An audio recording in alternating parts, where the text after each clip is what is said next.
Ah, dia tak sabar-sabar dah dapat anugerah dekan antara fakulti kan. Ni apa tengah buat tak tahu dia kan. Jalan kan.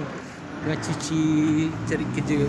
Sekali kat dekat celah-celah pokok ni ada bunyi-bunyi kan. Kau dengar sendiri. Lama juga ada bunyi tau. Kau dengar tak?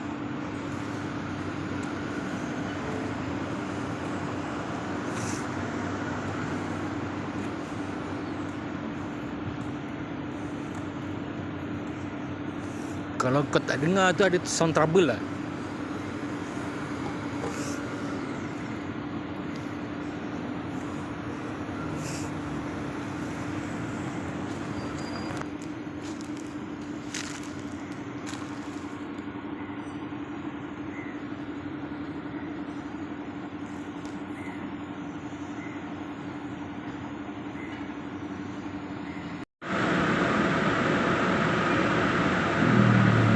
Biasalah kalau aku dengar bunyi-bunyi macam tu kan, baik aku cepat angkat kaki terus belah kan.